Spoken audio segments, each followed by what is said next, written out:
Okay, so let's talk a little anime. Now, of course, I went through my phase like many. I was a kid when Sailor Moon came on regular television, so I used to eat that show up. And, over the years, I just kind of, went in and out of anime shows. So, of course, Dragon Ball Z, because that was such a, popular show and so intriguing. And, you know, as I kind of grew up, I just kind of like kept it on the fringe of like shows that I really enjoyed. And then, I kind of got out of it in sort of like the later years. And now I'm kind of like, I'm still kind of in and out where I want to be able to look at the shows that really intrigue me. And, you know, now I've read Deeper Eyes Kill, like the whole, I have like the whole series of that. And that's probably one of my favorite manga. But, because I'm in that place where I'm trying to find things that intrigue me, that are interesting. And so, over I guess the last year or so, I kept hearing about One Punch Man and My Hero Academia. Now, I saw, because I have the first season of My Hero Academia, and it's an alright show, but it's not really that interesting to me because it just kind of reminds me of some things that were better from the past that I enjoyed. And I have the I guess we could call it the first arc of One Punch Man, and I just finished that, and yeah, I kind of want to talk about it. So the first thing is I love that series. And I have right now the first volume of the manga because I'm trying to see if I would like to get into the manga as well. And it might be a little bit difficult because right now, it's sort of like a beat for beat of the it's like yeah, it's like a beat for beat of the anime. And because I just finished the first 12 episodes of the anime, it's a little bit harder to read the manga because it's like going back over things that I'd seen in the show, but that's okay. So what I really wanted to talk about, and I found it fascinating, and I've seen other things before about this, but it's the character development is so spot on in this anime. And that's really like, I think you can't talk about this show without talking about the character development. And it's not just the character development of Saitama, which, I mean, I will give it credit. It is like they really take the Mary Sue thing and they work it well because Saitama is the One Punch Man, and he is it's the classic Mary Sue, and where they take it perfectly is that this ability to defeat any enemy with one punch, to never have a successful fight, to never be in a situation where you are worried about him, it doesn't make him happy. And I think that is, like if you're going to have a character like that where there are no stakes whatsoever for him, you either have to, like, this show is perfect if you want to tackle that because, it does two things. It makes it to where he himself is not happy. And because he is not happy, we're following him through this sort of like drama in a way where he doesn't take life seriously. You know he kind of doesn't have to take life seriously because he can defeat anybody. There's no one that can defeat him, and he's looking for that perfect challenge, but it's not there. And so you have that, and you have his level of unhappiness, and then you couple that as well with the supporting cast. So you have Genos, who, you know, the cyborg the cyborg teenager who, is looking to become just as strong, just as powerful, who, wants to become a disciple of One Punch Man. And, you have him going through his fights and him who's failing and him who's learning how to be this kind of hero thing. And, you have that kind of beautiful working because you have that hero story arc where you have someone to worry about, someone to care about. Genos has lost quite a few times in battles, and so you have that someone for Saitama to play off of, because it just allows him in a way to have a sort of attachment. And like there's a beautiful moment that happens in one of the episodes, and it is the episode when the Sea King comes out, and and of course Saitama defeats him, and it's with one punch, and at first people are cheering, and then of course you have the one person who begins to question it, and then of course, just like human nature, everybody else begins to question it, and and then question heroes and all of that, and then you just have Saitama, and you by this point that that's in him because he did it once before, where it's really sort of like he could take all the credit, but at the same time he knows how important it is for everyone else. And so the one thing he doesn't do in the show is allow himself to be center stage. Like essentially he decides he starts off wanting to be known, and you don't you jump into the Hero Association so that you can become known, and then as you go through it and you begin to see what happens and things like that, like then you see him sort of like pulling back, because here are heroes who took the risk, their lives were at stake, they could have died, and here are people saying that, oh, it's what they did was meaningless, what they did was not even that great, kind of thing. And so the kind of tragedy of that, in a way, where you're having to, like, when you're having to deal with people and say, hey, like, what are you talking about? Like, that's not that's not how it should, like, that's not how you should treat people who put their lives at risk, considering the fact that none of you did the same thing. And so he like I said, he pulls himself back, and in that pulling himself back, he begins to push the other heroes forward, and say like, well, the only reason I defeated this guy was because they did this groundwork, and so essentially make me the more villainous hero, kind of thing.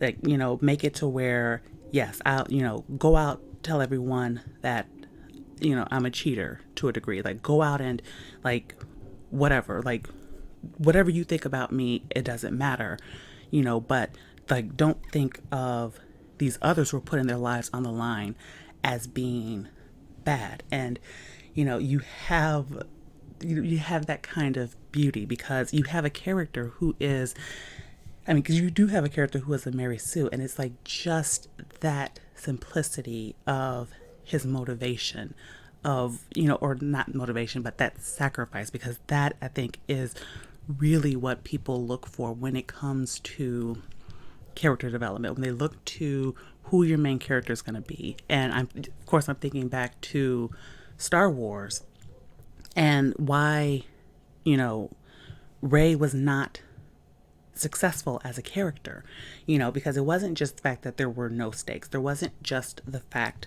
there wasn't just the fact of she was perfect. It was really more the idea of, you always got the sense of any sacrifice that they had her make was always fake. It was always shoehorned in, that nothing mattered because there was no stakes for her. Therefore, anyone she was around, there was no stakes. Whereas you look at One Punch Man and, you have the stakes, you have the stakes that are there, and it's kind of like, in to a degree, like the way that it is the way that they do it, and that you have these fights. You have it where, like, you have these fights. You have it where, like, okay, let's go with episode 12. And so, you have your S-class heroes, and they're fighting for their lives, and they're struggling, and they're getting hurt. And you have Saitama inside, who's just sort of like going through, banging up everything. And like, with him, it's a little bit of a joke, but it's not. And you know like, yeah, like, okay, just because we're talking character development, and just like the character of Saitama, like, you have his not serious face, and then you have his serious face. And and like, that also plays and works well with everything else, because when he's not when he's not serious, he's still just as strong, but he's not taking anything serious. So he might say things that are strange and do things that are weird, and that kind of gives you that little bit of comedic relief, because that everybody else is taking everything seriously. And then when you have his serious face, such as like when Genos you know gets into trouble and things like that, and he takes it a little bit more serious, like, the fight is not gonna be hard for him, but it's still, that, okay, this is a serious moment. This is a moment where I have to be, I have to be more myself, sort of thing. And yeah, I mean, I think if you're someone who is looking for character development, and you're looking for the way that proper character development is done, I think One Punch Man is probably like one of the best series, I would say. And I do that with a question mark, because it's sort of like, there are other, I mean, because there are so many great animes and shows and things like that that do character development well. But I think because of the aspect that, Saitama is a Mary Sue character, I think because he's a Mary Sue character, and because I think they treat him well as a Mary Sue character, I think that, proper development, like, I kind of wish, like, I kind of wish to a degree that, these would sort of be some of the lessons that would be taken for Superman as well, because we all acknowledge that Superman is extremely powerful, and that he, there's not much in terms of stakes. So yes, like, having, like, that's where having the character of Superman is incredibly important, so that you are still attached to him, even if you know that when it comes to a fight, there's not going to be much at stake. And so, yeah, One Punch Man tackles it very well, because you have all of that. No stakes for Saitama, but high stakes for everyone around him. You have everyone around him who they're trying to figure out, how did he become who he is. And that also attaches you to him, because that also brings that air of mystery, because he says his routine, which is just which is not even as difficult as some of the other routines that some of these other heroes do. And so you have that you kind of have that air of mystery around him as well, that kind of makes you go in and say, was it really that easy for you for the 3 years that you did the working out? Like, was it really that easy? Because, like, what else is in there that created you to be how you are? And so, yeah, I mean, okay, I could probably gush about this show more, but you know, I'm not going to. But I am going to say like pay attention to this kind of characterization. Like pay all kinds of attention to it, because it is done really well. And I think one of the best things that creators can do for themselves is to look at highly successful work and to, sort of pick it apart and analyze it to see how did it become the way that it is. And so if you could do that, then you could start applying it to your own characters and whatnot. Because, full disclosure, I have a kind of comic series that I'm looking to do. I have a comic series that I'm looking to do, and it's probably going to be like, it's definitely going to be more relaxed and not taken seriously.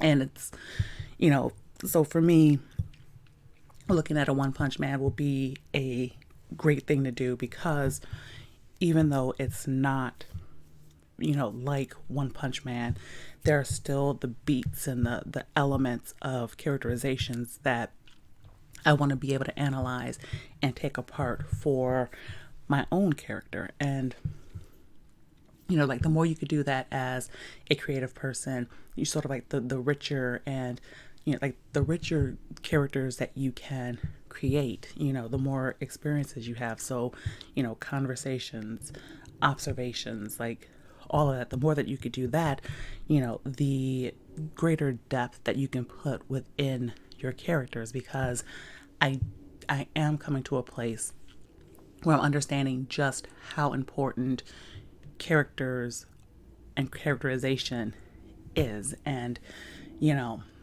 like it is not easy work. And I will admit that it is not easy work. I've probably put in more groundwork of like story building and characterizations than I ever have in the past. But, I'm at this point where I'm doing it now because I understand now just how important it is to get that part right, to be able to have rich characters that you can look at and you can not only know what they are about, but you can feel attached to them. You can understand their motivations and you can understand everything about them, not just at a look, but just, like for the novels that I do, just in the writing and the characterizations. And, this is, for me, this is probably like the best time ever to be a creative person and just really go all in and take care of it. And so, yeah, I would highly suggest that you could probably even watch it or read the manga. You might even be able to do both. But, whatever you do, I would definitely say take a look at One Punch Man as a creative person and just like pick it apart. Just pick it apart, analyze it, like use that a little bit as not necessarily a guide, but just like a case study. And I think that if you could do that properly, you can definitely begin to build some really, really good characters. And that'll be the video. So hit the like button, hit the subscribe button, do the bell stuff for notifications, share this, do all of that, and I will see you on the next video. Bye.